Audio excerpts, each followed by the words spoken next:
The situation is very different from what the Americans want to believe. Iran is now showing that it will not allow oil or other goods to be exported from the Persian Gulf region without Iranian consent.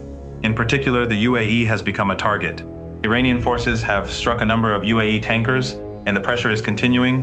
Remember, Trump once threatened that whenever Iran attacked a ship, the United States would destroy Iranian critical infrastructure, whether bridges, power plants, or other facilities. But Iran has continued striking these tankers and restricting exports from the Emirates, including areas outside the Strait of Hormuz.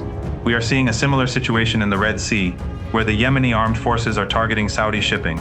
There was another strike on the Jizan refinery this morning. The pressure is continuing, and as time passes, the global energy crisis is becoming more serious. The Iranians understand exactly what is happening, and it isn't only the leadership. Ordinary people are closely following developments in the United States and across the West. They know about the American political parties, the midterm elections, and the internal political struggles taking place in Washington. Iran's military and political decisions are therefore being made with a very close eye on what is happening inside the United States, as well as internationally. The Emirates are very upset, but there is very little they can do about it. The Saudis are also extremely concerned because they are now in the same situation as Qatar, the Emirates, and Kuwait. They cannot export much through the Red Sea, and they cannot freely export through the Persian Gulf either. These are countries that consume enormous amounts of money. They are not like Iran, which has lived under maximum pressure and sanctions for decades. The consumer in Saudi Arabia is accustomed to spending as if there is no tomorrow, and that creates a serious vulnerability. This is going to have another major impact. Trump had hoped to bring trillions of dollars from the wealthy Gulf monarchies into the American economy. Instead, the opposite could happen. These countries may have to withdraw money from the United States. They may have to sell American bonds in order to sustain their economies, repair the damage, and deal with the continuing pressure.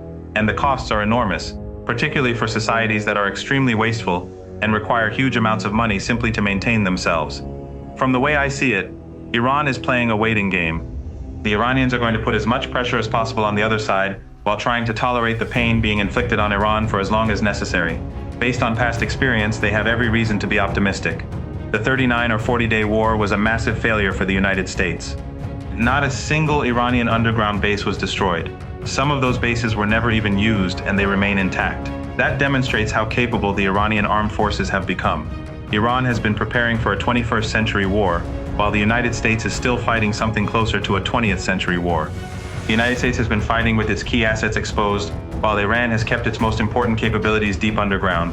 The factories, missile bases, drone bases, naval facilities, air force shelters, air defense systems, command centers, and other strategic installations are protected. Iran even has bases along the Persian Gulf that were built specifically in case the United States attempted a land invasion. These assets remain protected while Iran can systematically target American assets in the region. I think that explains why the Iranians are willing to be patient. The United States tried to strangle Iran through siege warfare, but ultimately it was the United States that had to agree to an end. The latest Iranian position is therefore not about creating new demands. The demands are already contained within the Memorandum of Understanding. Iran is simply saying that it will not compromise on the essential points and will maximize those demands within the framework of the agreement.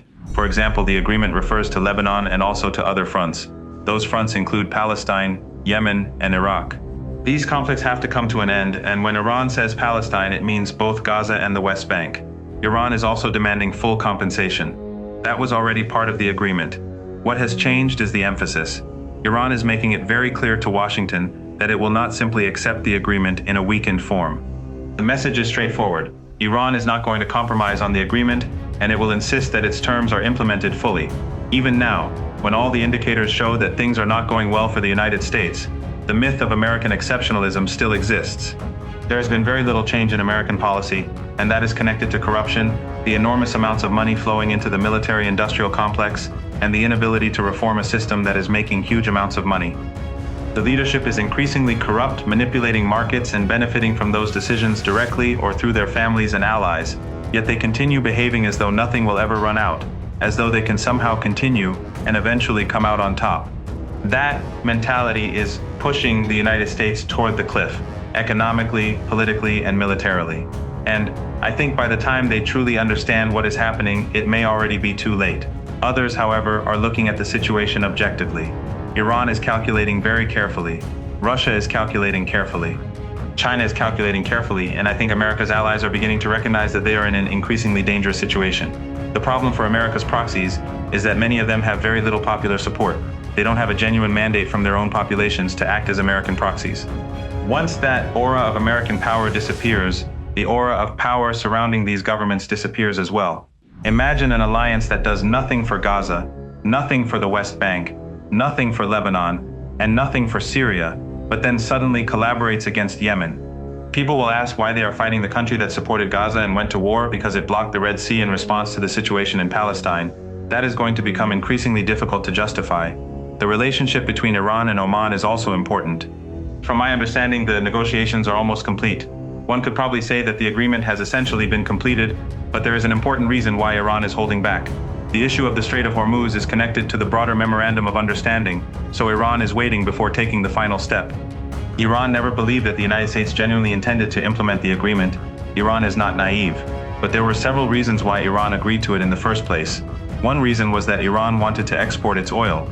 At the time, Iran was under siege and had accumulated tens of millions of barrels of oil in tankers. As soon as the agreement was signed, Iran exported that oil to Asian markets, strengthening its position for the months ahead.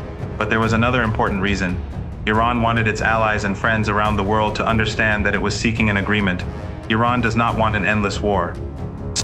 It wants to bring the conflict to an end if the United States is willing to move in that direction. At the same time, Iran knew that Washington might violate the agreement, so it prepared for that possibility. When the United States resumed the war after violating the agreement, Iran performed even better than during the previous 40-day conflict. Iranian missiles and drones struck very hard, and then Yemen entered the war as well. Now Iran is holding back the agreement because it wants the United States to return to the memorandum and fulfill it according to the terms Iran understands. The agreement is ready for signing, as far as I understand. There is no major disagreement preventing it. The Iranians are simply waiting to see which direction the United States chooses. Ultimately, the choice is now in Washington. The Iranians have made their position clear, and they are not going to abandon the gains they believe they achieved. They are prepared for another confrontation if necessary, but they are also prepared for an agreement if the United States is willing to fulfill its obligations. The problem for Washington is that the cost of continuing the conflict is becoming increasingly difficult to ignore. The pressure is economic, military, political, and diplomatic. At the same time, America's allies are facing their own vulnerabilities, while countries such as Iran, Russia, and China are carefully watching what happens next. So this is not simply about one agreement or one battle. It is about the direction of the region and, to some extent, the international system itself. Iran is making it clear that it does not want to negotiate from a position of weakness. It wants an agreement that reflects the realities that have emerged on the ground. The coming weeks and months will therefore be extremely important. The United States can choose to continue the confrontation, or it can recognize that diplomacy is the only realistic path forward. But whatever happens, Iran is making one thing very clear. It is not prepared to simply return to the old situation and pretend that nothing has changed. Ultimately, I think the United States has to make a very basic decision. It can continue believing that military pressure will somehow restore the situation that existed before the war, or it can recognize that the region has changed fundamentally. Iran has demonstrated that it can absorb enormous pressure and continue operating, while the United States and its allies are facing increasing economic, military, and political costs. For Iran, this is not simply about winning one particular confrontation. It is about creating a new balance in which the United States cannot dictate terms simply because it possesses greater military power. That is why the Iranians are being patient.